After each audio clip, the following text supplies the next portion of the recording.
Hi everyone, another Thursday, that means another interview in the series of women and empowerment. And I'm so excited because this week we are going to Egypt. I'm going to go live with Hanan. She's a business doctor. We've been trying back and forth to connect with each other, but it hasn't been working so far. So fingers crossed this time. For the ones who are tuning in for the very first time, my name is Selina. I'm from Subtle Balance. I'm a life coach, and my mission is to help people become the best version of themselves by gaining inner strength and gaining more self-love. The majority of the time I work with people who want to break free from toxic relationships and who break the circle of codependency. I'm also writing a 5-step program which I use during my coaching. I created this series because I think it's very important to create more awareness about women and empowerment.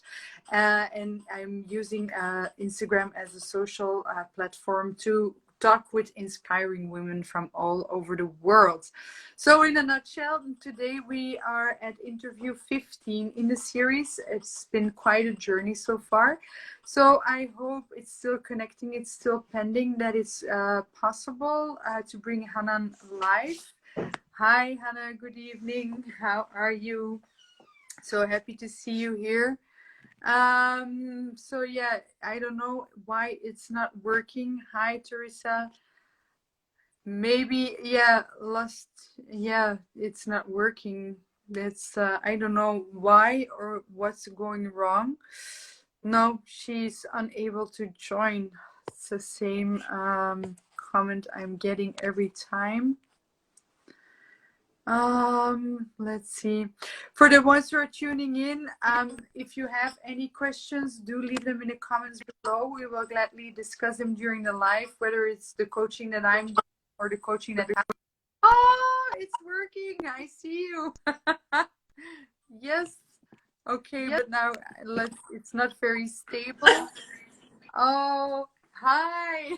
Hi! I was like just about to sign off. I'm like, this is working. Technology isn't serving us today. Yeah, exactly. How are you doing? I'm fine, thank you. Thank you for having me.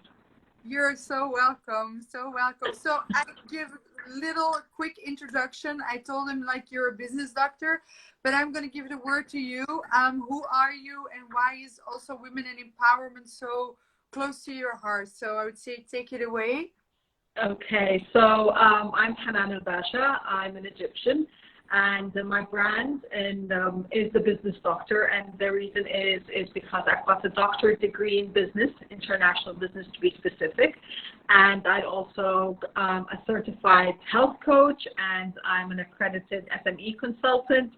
So I thought my mission after walking out of corporate, which was about 10 years ago, I decided I wanted to, well, I actually didn't decide. It came by coincidence that I went into private business. So I had an entrepreneurial spirit in me after all. Co-created, co-founded 4 businesses. And at that same time, I started working on my doctorate. About 5.5 years later, I walked out of them because I wanted to focus on completing my doctoral degree. And after I was done, I realized, okay, now what? What do I want to do? Like, I'm a doctor. Corporate was not an option to go back for me. Teaching at university was, I love teaching, but not the, the bureaucracy of a university. So, but at the same time, I wasn't really feeling well. And I realized I wanted to investigate how I was feeling. I wasn't feeling well mentally, emotionally, and even physically. That last year of my doctoral studies, even though I was playing CrossFit and kickboxing and I was eating well, I actually gained 20 kilos. Oh. So I realized, okay, something's not right here, and that is what led me to my health coaching certification. It was more an understanding of what's happening internally, how my body's reacting to everything around me. I've been under chronic stress most of my life, but I had not realized the impact it had on my body. So I started saying, okay, what do I want to do now? And the business doctor was created because I was like, I'm in business, I'm a doctor. So it's kind of cheesy, but makes sense. And I started saying, okay, I want to support women in business and I want to help them create and start their own businesses. But I found, talking to a lot of women, not only in the region, but even around the world, that when it comes to business, women are a bit intimidated by the idea, by the notion, by creating a business plan. And I decided I wanted to help educate them on the foundations of the business. So that includes the vision, the mission. I call it the business DNA. So it's the vision, the mission, the business objective, who their clients' target markets are, even basic financials, and make them just kind of understand it. And as I was going through my health coaching certification, I realized that it is about balance and synergy and integrating the different aspects and how they impact the different aspects of our life and how those impact us on a personal, professional, and even health level. Yeah, true. So I said, okay, how do I merge my expertise and my experience and my knowledge now?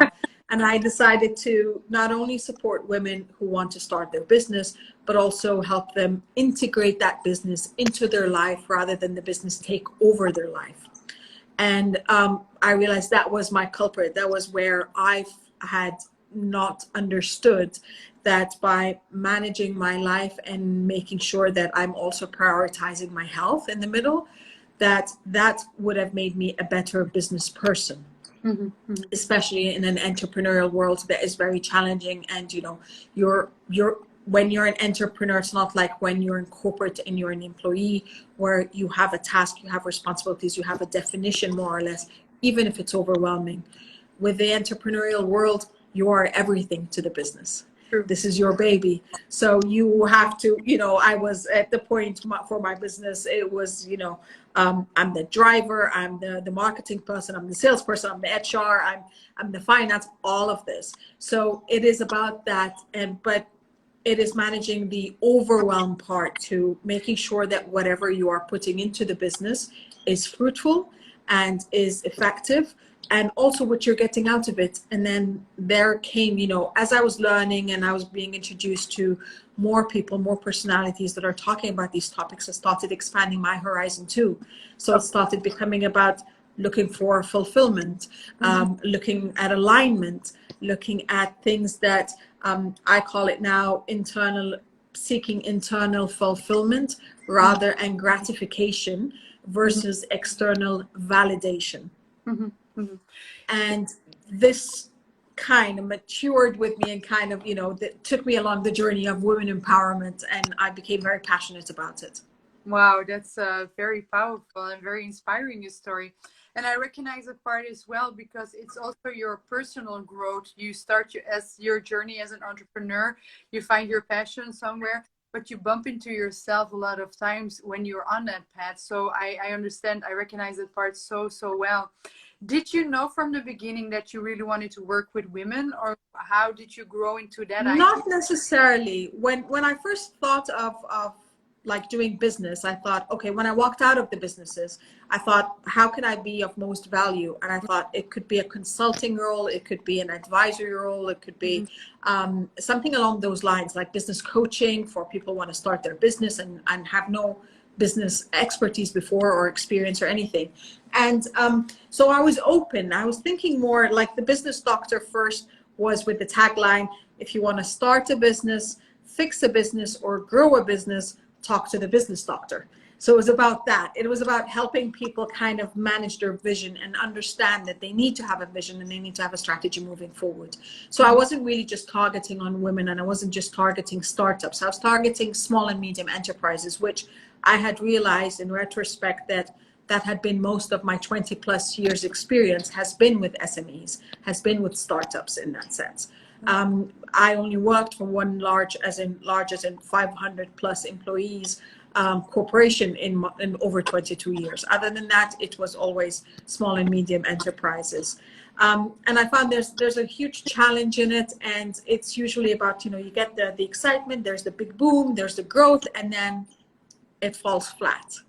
And that is why even my doctoral study was focused on that. So I focused on sustainability or sustainable growth of small and medium enterprises. Oh. So that was how it started.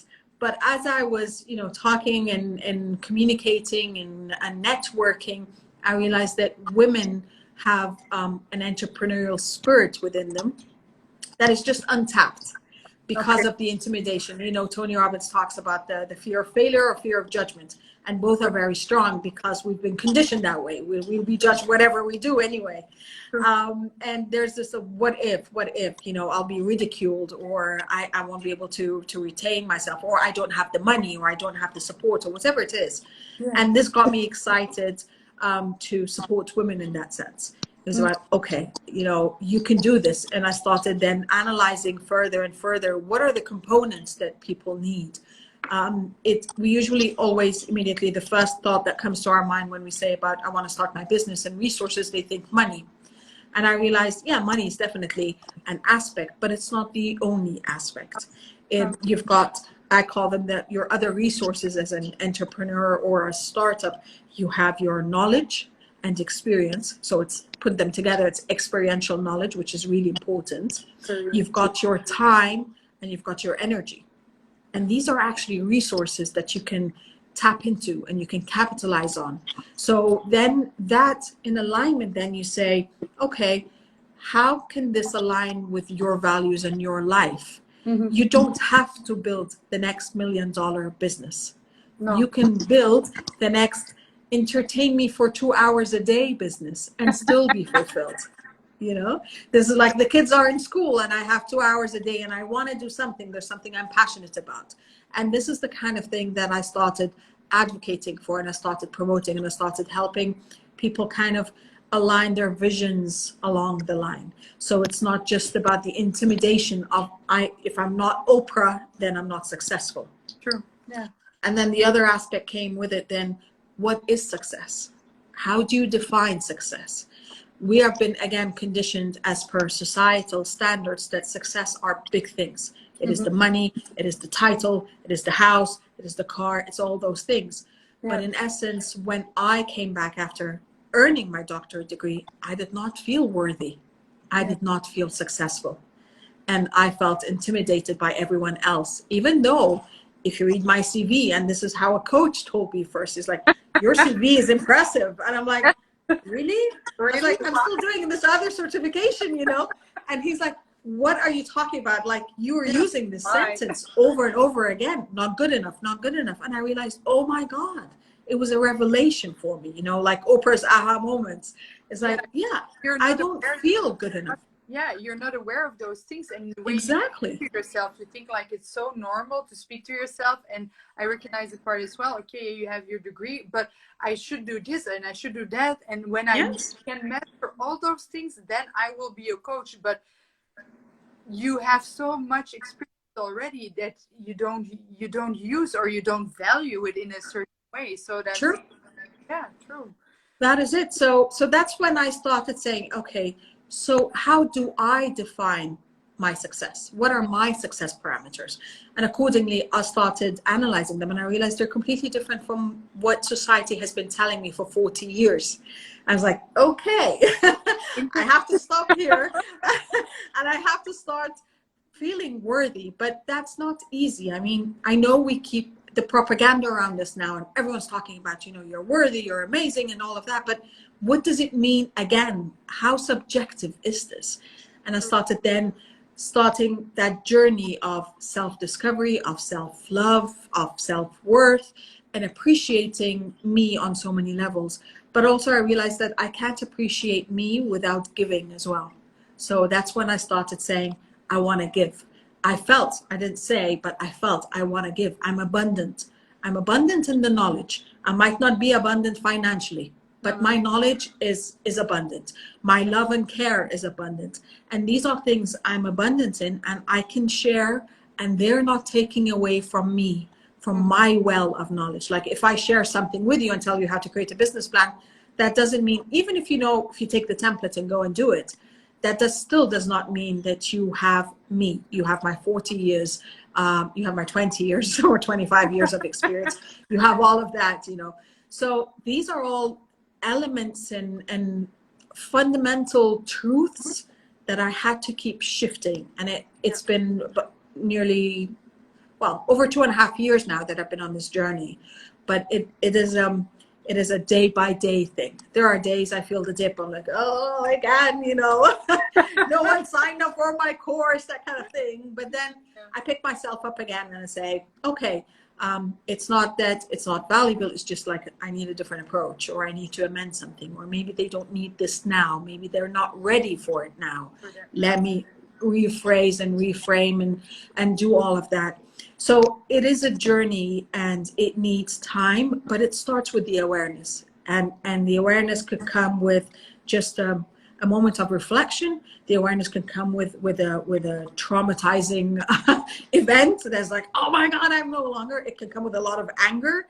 And I had all those. I had the anger. I bottled up for so long until I realized I'm not happy still. I don't want to do this. And I'm only harming me. Yourself. And now, as Maya Angelou used to say, now that you know better, you should do better. Let me do better. Yeah.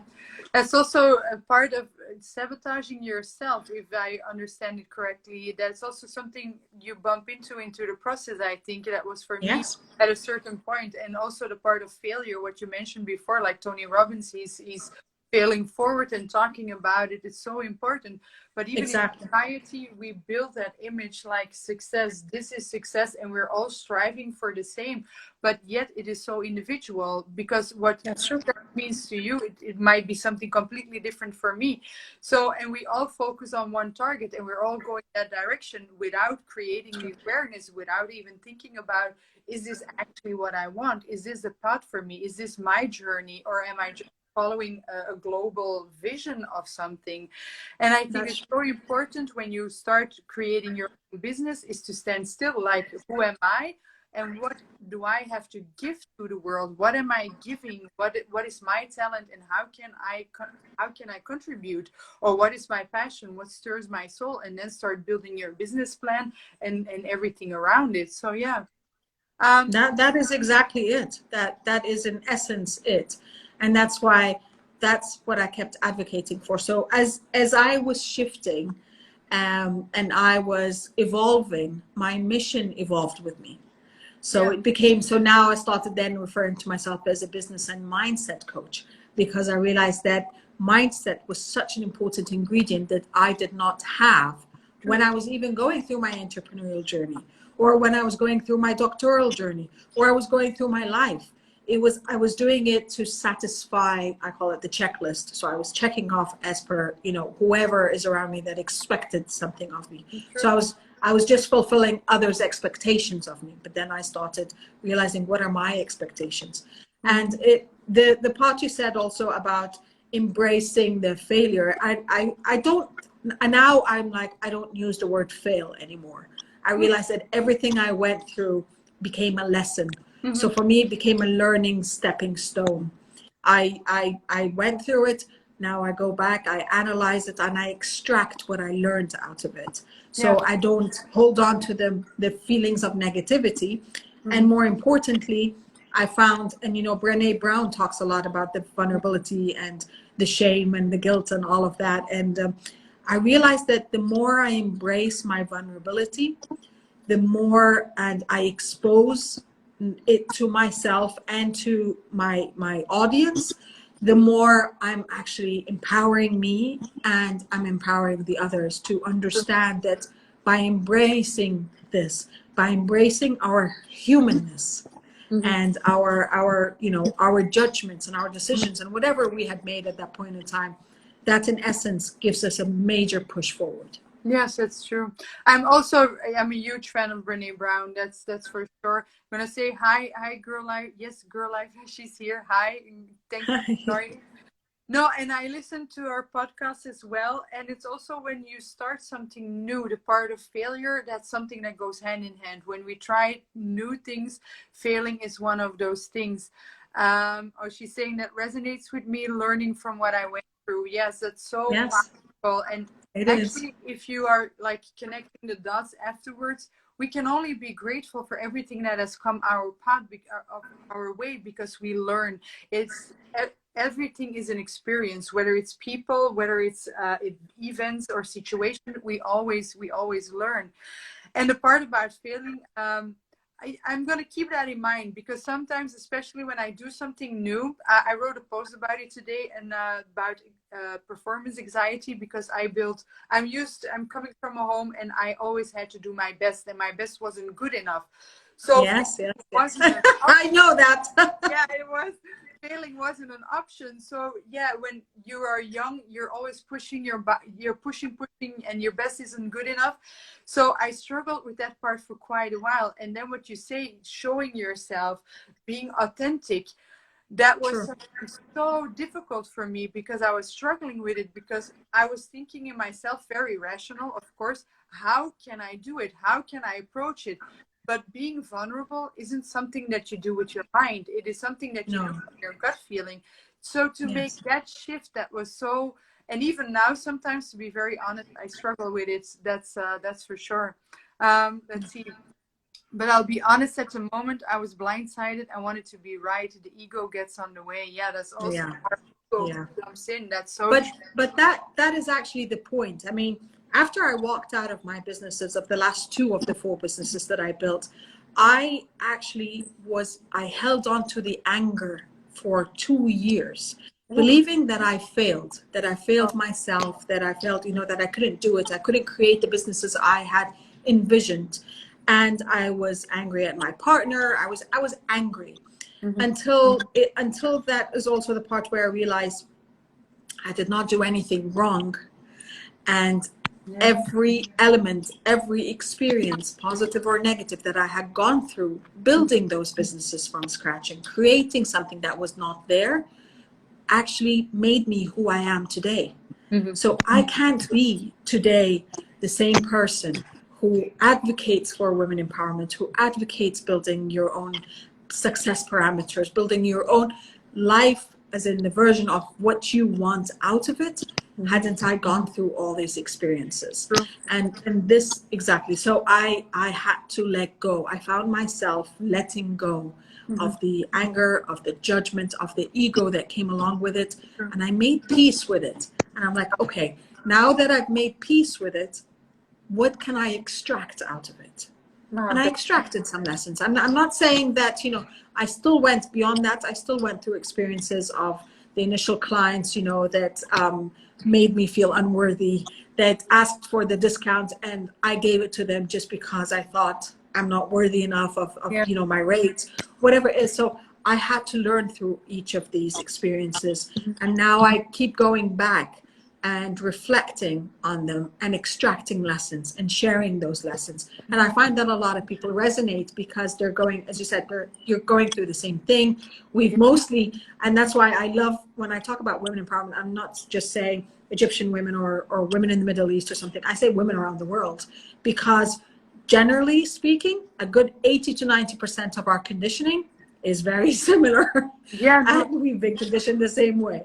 Yeah. True. Beyond that, it's just some nuisances that are cultural. But other than that, it's the same. So when we talk, we resonate. I spoke with women, literally in many countries, in every continent, and we have the same issues. We talk about the same concerns, Yeah. and we are intimidated by the same things. And I also say that when we talk about women empowerment, we're not talking about let's get pitchforks and go after the men. We are talking about how to share our lives together in a way that does not demean us in any way. No. It is about, I'm married, we've got a son, and I talk to him, I tell him, for example, be the best version of yourself. And that is empowerment in essence, because when he's a better version of himself, when he's proud of himself, he will carry himself in that way. Yeah. When I'm empowered, as in I know my worth, I know my capabilities, I know my competences, I appreciate me, I appreciate my boundaries, then everyone around me will benefit. And thus accordingly, they can go out. So that ripple effect, that ripple impact effect keeps increasing with everyone that comes along. Yeah. Yes, I'm gonna jump to a comment. Yes, girl, I Yeah. said once I let go, I'm able to create, and that's also That's true. very recognized. That is it. That is it, exactly, because then it's flowing again. Everything, your energy, everything is flowing again. If I may ask, because you speak about once I could let go of the anger and you bottled it up for like 2 years. How did you do that? How did you manage to let go? Because that's also a process that isn't going overnight. You don't wake up and Yes. say, now I It have to didn't let happen go. overnight. No. No, exactly. I was listening a lot and learning a lot. I say that I've learned and unlearned and relearned a lot of things over the past 2.5 years. As I said, parts of my conditioning, parts of even my education, the way I conduct business, all of this, I've been seeing what works and what doesn't, and then going and learning new things. Part of that learning was listening to new personalities and new people talk. So Tony Robbins, huge fan. I've done all the courses and stuff. Mel Robbins, Oprah's readings, Simon Sinek, Renee Brown, Les Brown. So, going back and well, these are just the names I can remember now, but I've got a whole library of all the books. Yeah. So I started reading. I started listening to audiobooks. I started going after YouTube videos, podcasts, everything that could nourish my mind and my soul.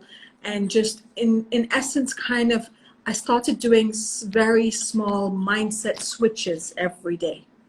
So I'd hear something and I'm like, okay, let me reflect on that. Let me analyze that. And of the two major statements that kind of stood out for me and that really were pivotal in my letting go process were two concepts. One of them was, when you're angry and when you're mad at something or someone, you're handing over the power over your life and your decisions over to them. So you're letting go of your power and the control you have in your own life. Yes. And that for me was like, oh my God, that's true. And I had already felt stripped of the power before, and now I'm even giving it to them willingly. Number two was, had they known better, they would have done better. Meaning, two things for me. First, do they actually know better or not? Mm-hmm. And again, that is their worldview lens, that is their conditioning. I cannot impact that. I cannot change that for them or on their behalf. But what I can do is I can give them the benefit of the doubt. And I can say, had they known better, they would have done better. And by that, I can no longer hang on to whatever they did. But now I know better and I value myself more and my worthiness more. And accordingly, I will not put myself up in the same situations again. And I will act better because I know better. Yeah, true. And that somehow, with a little bit of time, just kind of sunk in and kind of allowed me to let go. So when I recall again the experiences, the events, whatever it is no longer with anger. There's a part of compassion. There's a part of empathy. And there's a part of the rational mind coming in. What can I do better now? What did I do then that I can improve on now? Yeah, it's also very easy said, and I caught myself in that part as well. It's like blaming yourself for things that you did in the past, and especially when you're built up with anger and frustration and everything is bottled up. I should have done this, I should have done that. And it's so easy to say afterwards, when with all the knowledge you have today, oh, I should have done that. But at that moment of time, you didn't have that knowledge, you weren't aware of all those things. So you cannot see the situation in the same way. That's just not possible.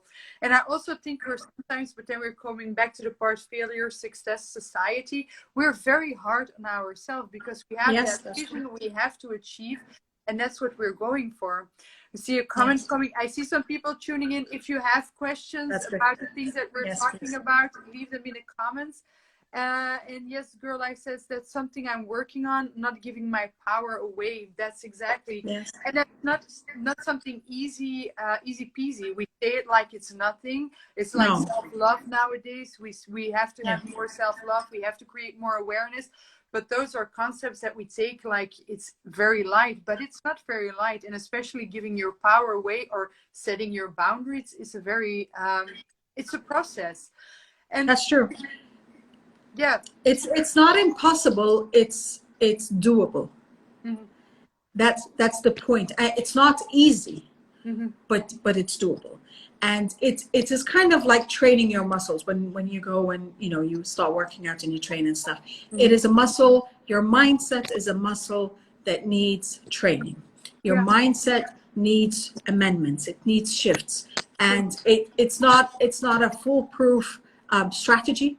You will always have a little setbacks. But what I say now is my setbacks, and this is how I appreciate myself now and the effort and I've put in and how far I've come, is when something triggers me now, when a situation happens and I'm triggered in a negative way, I could have hung on in the past. I could have hung on to those feelings and those over processing of what happened and all of that for weeks, if not months, of overanalyzing and what did they mean and what did this happen and why me and and all of that. Yeah. Now that process, because of all the work I've put in, that process has shortened for me. So it's been compressed. So what used to take days or months or weeks or months now could take hours or 2 to 3 days. And that is a major achievement, because I immediately go, I call this thing, and it's a bit cheesy, but I call it the processing process. Okay. And the processing process is just a few steps. First, if I'm feeling off balance or feeling like just not like me, you immediately say, I'm not feeling like me. And you know something is just not right. Mm-hmm. I stop myself immediately and I say, what am I feeling? It's very easy for us to say, I'm angry, I'm mad, I'm frustrated, whatever it is. But in essence, the spectrum of feelings is humongous. Yes, true. And you might not be mad, you might be disappointed. You might not be mad, you might be agitated, or what it is. So just going and really analyzing what it is you're feeling, then that's the first step. That kind of helps you get a bit more clarity. Then the next step is, when did I feel this? Mm-hmm. True. And that will put you in a timeline. That timeline, if you've been feeling off for a day, or just earlier this morning, something triggered you, then is it something? Is it event? Is it someone? Is it the weather? Is it, the Mercury retrograde? Whatever it is, there's a source. Something, someone, somewhere has triggered that feeling in you. And by identifying that, then you know why. And then the third step would be, why did it trigger me in that way? So the why, you have to go to the root cause. It's not just about it's not about the Band-Aid. It's not dealing about the superficial wound. It's going, what caused the wound? And you realize most of the time that it is because there's an area in you that you're still healing. So it's tender to the touch. Someone pokes it, as like, oh my God, you go berserk. It's like a volcano eruption. But it's not about that act. It's about how you've been feeling about it, or something that is a thing. And then once you do that, then you say, okay, so what can I do about it now? If it's a person that keeps irritating you and is toxic to you, can you avoid them? If it's a family member that you cannot avoid, then can you build up, I call them like Star Wars style, build up your energy shields around you, that whatever they are trying to infuse your way, you can just block it out. Understanding that it's not about you, it's about their self-projection of whatever's going on in their life. And then if it's not about the person, it's about the event. Is it the workplace that is toxic? It's become toxic to you. It's about the colleagues. It's about the boss. It's about what you are doing as a work. For a lot of people doing jobs, they're very frustrated with their job, but they feel that notion of, I'm stuck, I have no other options, I need to pay the bills and everything. And I understand we all need to pay the bills, but is there something else that you can amend or you can shift that could serve you better? Or alongside, I like to tell people, think of your job, that especially those that you don't enjoy, as your investor in your dream. So do the job that needs to be done, get the revenues that you need, and use those revenues. And that's why I'm calling it a revenue, not a salary, because salary then is just like you're doing something for that, for that. But your revenues then, because why? You've invested your time and your effort and your knowledge in this. So you're getting revenues. Now you can use those revenues to reinvest or put in the capital with whatever living expenses that you've got, and keep some in to put in towards your passion project, not your side hustle, your side passion. And that day by day, then you understand. Then also mentally and emotionally, you're building a timeline of when you will be ready to say, thank you very much. Now I can move on and I can focus on my efforts. Yeah. So that is part of it. So once you start analyzing the root cause, if there's any action that you need to go and do alongside, or if there is, it's nothing about you, it is just someone who's self-projecting their own insecurities, their own limiting beliefs, their own stories, their own toxicity onto you, then you say, okay, now I can let go and I can move on. Yeah, and true. That supports the letting go. Yeah. So that's the process. No, I recognize that. I call it my inner dialogue, and I use a shift in that one as well, because now, so many years ago when I was feeling like sad, to give an example, it was, oh, I feel sad, I cannot feel that sadness, I cannot cry, or I cannot do those things. So I was blocking or trying to block it. But then along a lot of my journey and studies and everything, I discovered, like, hey, when I'm saying I cannot feel it, I'm giving it as much energy as trying not to do it. So I'm pushing it away, or I think I'm pushing it away, but I'm giving it so much attention that it will build and grow. So I learned to talk to myself and say, like, hey, Selina, okay, you feel some kind of sadness. What kind of sadness? Where is this sadness coming from? Exactly like you're saying, making it more specific. Oh, okay, it's coming, that person, yeah, he or she, yeah, they said something. Okay, but is it realistic? Where is it coming from? Is it a part that I need to heal? Is something triggering inside of me? Or is it something different? And because of the awareness that you're giving it, and also just letting it come and go, like flow, let's say, the feelings, the things start changing inside yourself. And it's like you're saying, you can let it go more easier. It's not something that you have to hold on. It is like more natural, let's say. So I recognize that very, very, very much. You also said something like things start changing because small steps that I took. I'm a huge fan of that as well, because I also say to everyone around me, like, your brain, it's a muscle. You can train it in which direction you want.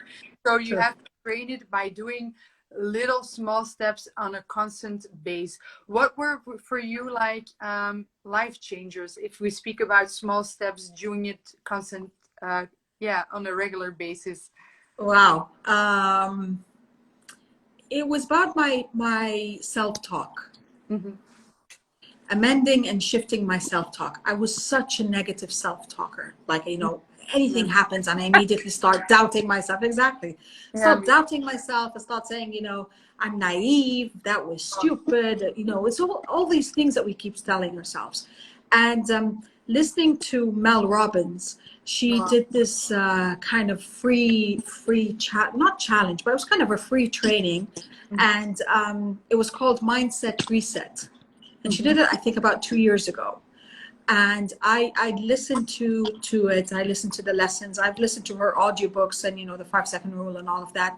But Mindset Reset really supported the way I started talking to myself internally. And then beyond that, Tony Robbins put in the extra kind of piece of the puzzle when he spoke of transformational vocabulary. As in also the way we talk to ourselves and how to reframe what we even say outward. So it's not just an internal dialogue, it's also the external dialogue. And I realized I started realizing the patterns. And those patterns have been disempowering in so many ways. And that's where I started shifting. As you were saying earlier, like I used to blame myself for every bad decision, for every person that I should not have interacted with, for everyone that abused me in any way. And I blamed me, versus saying, now that I know better, I will do better. Yeah, true. And there is no point being angry. I need to let go. I if I meet someone and they're still judging me as per the person they knew 20 years ago in college or 30 years ago in school or whatever it is, that is their issue, not mine. I am a different person today than I was yesterday, let alone 10, 20, 30 years ago. If they're still hanging on to whoever I was then, that's up to them. I can't change that for them. No. I can still be me today, and the me of today is a person I'm proud of. And that is more than enough for me. And tomorrow, I'm going to put in the effort to make myself even more proud. And as you said, like the concept of the small incremental improvements and steps, which is the Japanese concept of Kaizen. And it is that I started just integrating it in my life, whether it is about the way, as in my dialogue, my inner and outer dialogue, whether it's about even building my business, even attending courses, doing the certifications, my relationships, my health and my wellness. So I stopped judging myself as per my body and my weight, and getting on a what size am I fitting into now. So to that extent, it was the second part. You said the fundamental things that change. The second part was a meditation, actually. It's called it was the Ho'oponopono meditation. It's a Hawaiian meditation. I don't know And that it is, one. oh, it's amazing. My friend told me about it. I listened to the audiobook, and then I started finding the YouTube videos and just kind of listening to it. And it is based on, literally, it's called the zero level or something. It's just about the letting go, the disconnection of the negativity. And it's based on 4 statements. Okay. I am sorry. Please forgive me. I love you. Thank you. And that's it. And I was listening to it over and over again. Part of my morning routine is, the meditation and positive affirmations and a positive talk and all of that. But this I was listening to and over again. And then it just, kind of something went like that in my brain. Mm-hmm. I'm like, oh my God, this is it. I am sorry. Please forgive me. I love you. Thank you, to my body. Oh, wow. That body that I had abused for 40 years. Going through the drastic diets. Actually, I underwent surgery, gastric band, and I reversed it. I at times I was angry at my body. At times I hated my body. Every kilo I gained, I was angry at me. It's not responding to me. Every kilo I lost like 20, 30, 40 kilos, and still looked at myself and saw a fat person. And I realized that, exactly, but still that body carried me through and is carrying me through. That body supported, thankfully, a healthy pregnancy and gave us a healthy boy. Wow. That body has been there for me for so long. And yet I have to appreciate my body. Now it's time to nourish my body, my mind, and my soul, versus punishing it and depriving it and thinking of it that way. And that for me was such a pivotal moment, that even though I've added a few layers of fat since then, but I'm like, it's okay. I'm going to shed the fat, not to lose the weight, shed the fat. But I knew that was my body's way of protecting me, understanding everything I'm learning, understanding that my nervous system, my parasympathetic, nervous system was always on. My sympathetic nervous system was always on. And it was always that. It was my body's way of protecting me. It thought I was under danger. It thought there was a lion going to chase me. And it kept adding, just holding on to the fat or depositing the fat so, I can run away. So all of these things, so these were 2 very pivotal moments in my journey. Wow. And these I carry on, and these I move on with them. It's so powerful. I see a comment, great topics, lady. I need to step out for family lunch. Have an amazing day. Thank you very much. Thank you. For joining. Hi, Eturdi. Welcome. If you have a question, do leave them in the comments. So powerful. And I'm a huge fan of meditation, but maybe you can send me the link of the Honopo meditation. Yes. Try that one before. Yeah. I'm a huge fan of the heart coherence meditation, and I'm a huge fan of Dr. Joe Dispenza as well. And yes, of course. Yeah. How can I forget Dr. Joe Dispenza, Bruce Lipton, the Greg Braden, the whole threesome. The whole, amazing people. Amazing people. We're checking all the boxes. But the hard I wanted to attend the Joe Dispenza, like there was an event in Hawaii, I think that was supposed to happen in October with all three of them. Like, yes, I'm gonna go. And then that was the excitement BC, which is before COVID, but now hopefully next year we can attend. That's something I want to attend as well. I'm reading his book right now, Becoming Supernatural. And I'm a huge fan of it. And the heart coherence meditation, I tried so many varieties of meditation. And the heart coherence, that's something I've been doing now for the past, I think, almost 5 months, like on a daily basis. And it's a huge mind and life. I've done it. I haven't done it regularly. Maybe I'll hook up regularly on it. Yeah, it's I'm a huge fan. And as you say, it's those small things like meditation, the way you speak to yourself, not only your inner dialogue, but the outer as well, to make that shift. And if you starting that process, the moments that you realize, like, how am I actually speaking to myself for so many years, that is like, I was kind of surprised, because you have to create a constant awareness, like, no, you cannot say it to yourself, and try to put it in a different way. And sometimes it's even difficult to approach yourself in a different way, because you're so used to it. And it's not only to yourself, but also, I have a son as well. He's 10 years old. So is our son. He's turning 10 in about 10 days. Oh, really? Oh, also 2010? Yep. Yes, December. June 2010. Oh, okay. Yeah, that's funny. But also the way you speak to your child when you start changing things, if you see them grow, if you see, like, it's a huge, huge difference. So yeah, no, I fully understand. And with children and with parenting, they're also, we use this analogy all the time, which is very stereotypical, but they're sponges. Yeah. They see you, they observe you, they listen to you, and they get impacted big time.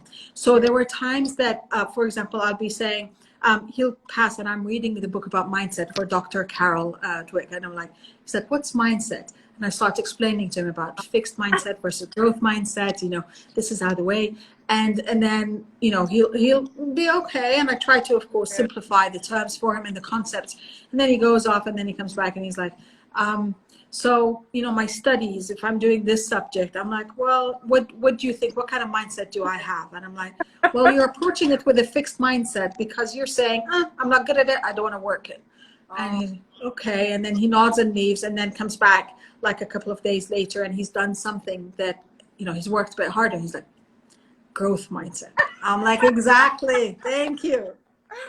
Or of course there are times where he holds it against me. He's like, Mommy, I'm not a coach like you, I'm a kid. And I'm like, okay. Oh, I love those moments. I had it, I think, past summer. He asked me the question, Mom, what is the law of attraction? And I'm like, oh my, how am I going to explain that? And I said, you know what? I'm not going to explain it to you. We're going to do a little experiment. So we got in the car and we drove. It was a half-hour drive, not very far. I said, before we get in the car, pick a brand of car that you want to see. And he's like, okay. He chose a brand. And I said, and now also a color.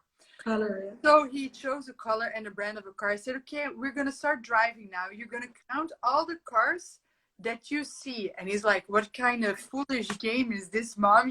Why are we doing this? But then along the way, he started counting. And in the end, we had like 20 or 25 cars, that brand, that color. And I asked him, I said, yeah, this is a law of attraction. You're focusing on that specific thing, and that is what you see. So on the way back, he wanted to make it a little bit more difficult, choosing a brand that wasn't that common with a color that wasn't that common, but it worked. So now he's like, okay, the way my mindset and the things that I want to attract, it is very important.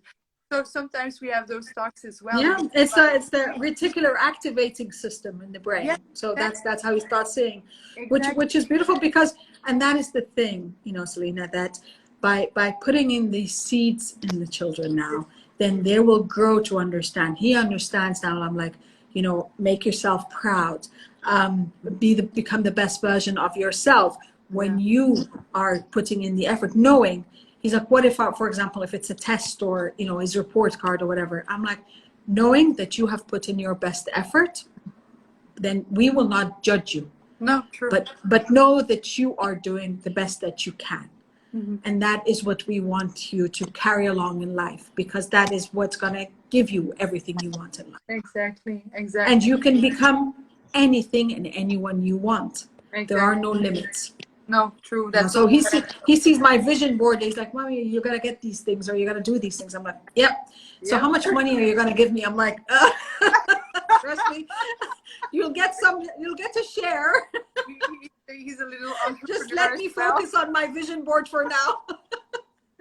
Oh, I love that. With the first lockdown that we had here in Belgium in March, we made mood boards together. It was one night that we just took all the magazine and all the stuff out and huge paper, start taping, and we made our own mood boards. And it's kind of nice to share those things with your children. Yes. And he walked in when we're having, like, you know, I was attending the Tony Robbins UPW Unleash the Power Within when he had it the first time virtual. It was in July.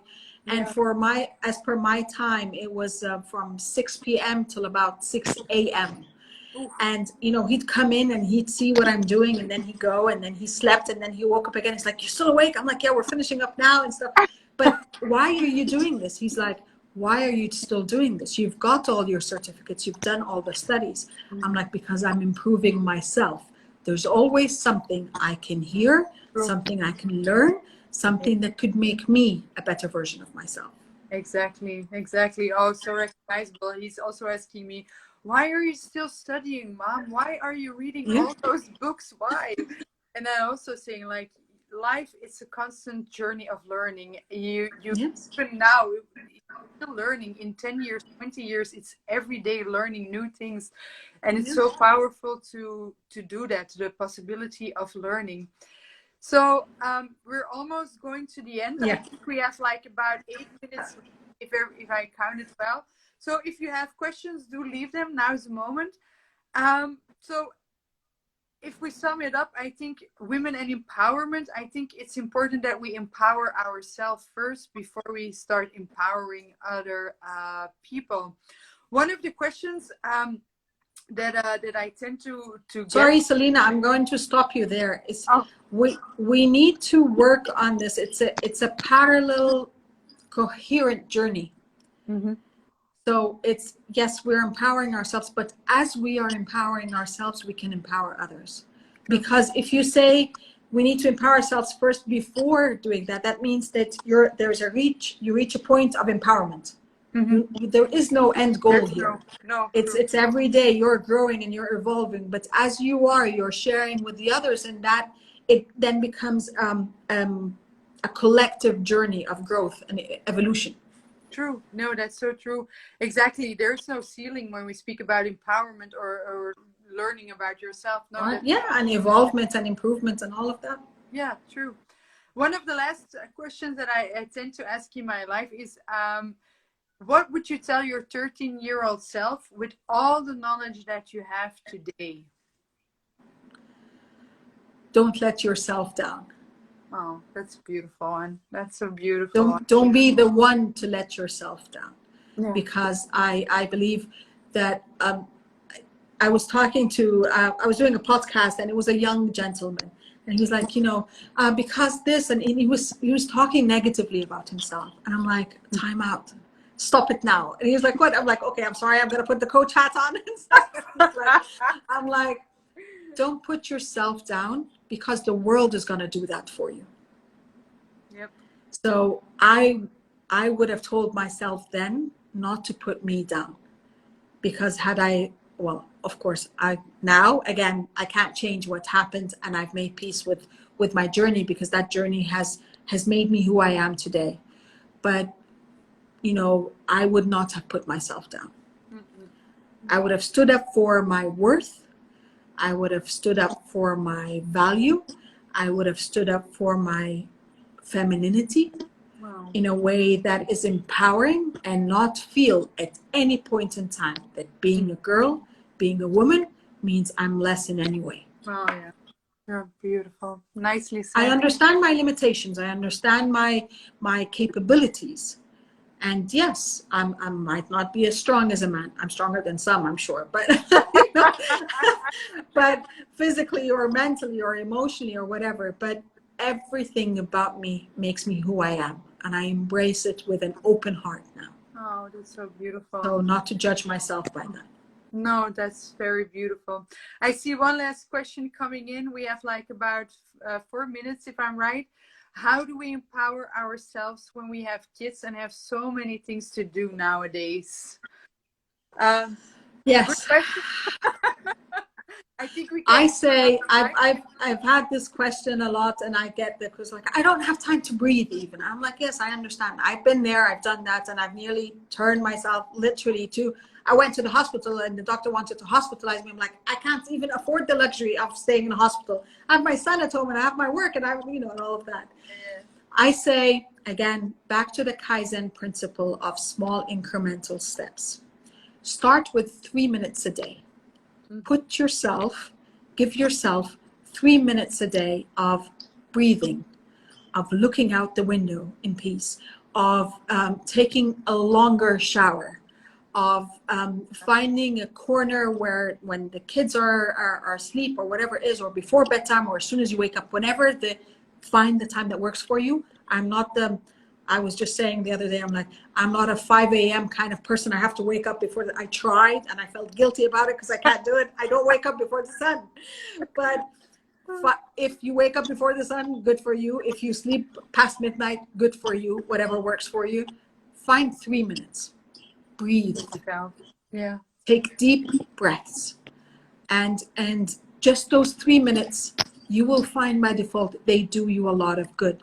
If you can, after like a week or something, you manage to do those consistently, so you're establishing a habit, then you can do 3 minutes in the morning and 3 minutes before you go to bed.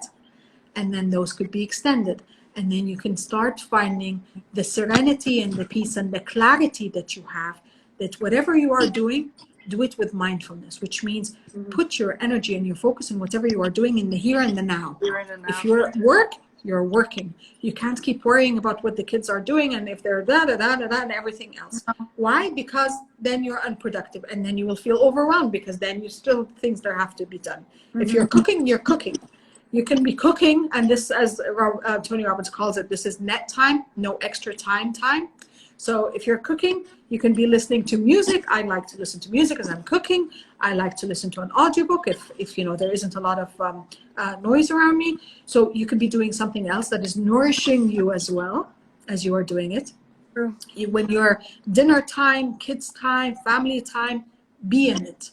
Once that is done, put yourself, kind of distribute your day in terms of, I call them kind of slots, 15-minute slots. Do that audit. See what takes up time. I worked with one of my friends, and she's a mom of 2 kids, and she works full time, and you know all of that. She's like, I was telling her about, you know, get some time for yourself. And she's like, I don't have time to breathe. I'm like, okay. I need you to do a time audit for me. She's like, what does that mean? I'm like, for the next week until our next session, I want you, since from the moment you wake up, like 6 o'clock in the morning, until you go to bed at midnight, put the day. Split the day up into 15 or 30-minute slots. Yeah. And tell me what you do in those slots, including an 8-hour slot at work. And she realized when we went through an audit, because she worked in auditing as well, so for her it immediately became very valid. She realized there was an hour and a half in the evening after the kids go to bed and stuff, and before she goes to bed, that she's scrolling through social media. Yeah, that's indeed. Yeah, exactly. I'm like, great. I'm not telling you to stop it. I'm telling you to take 10 minutes from that time to do a breathing exercise. Yeah. But with a little bit of, after a few sessions, a little bit of time, she actually started picking up physical exercise, something that worked for her. She started finding an hour in the day that she can work out. Yes. Even if it's 2 or 3 times a week. So it's those things. It's that small incremental steps. Don't overwhelm yourself and say, oh my God, I've got to have a morning routine, and I've got to do this, and I've got to take care of myself, and I've got to take care of my health and my body and my kids and go and exercise. No, that doesn't work, because you're going to fall flat. You're going to get overwhelmed, and you're going to stop everything. I say, pick up one habit And Do that. And she's then you can add to it. she's replying, "I'm cleaning and listening to you girls." At the Oh, same that's time. good. So See, that's so net time. And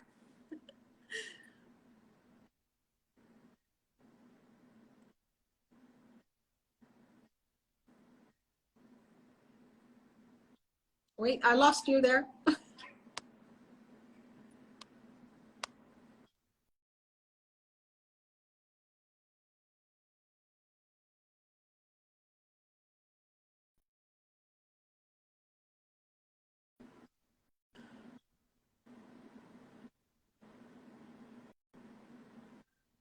Selena?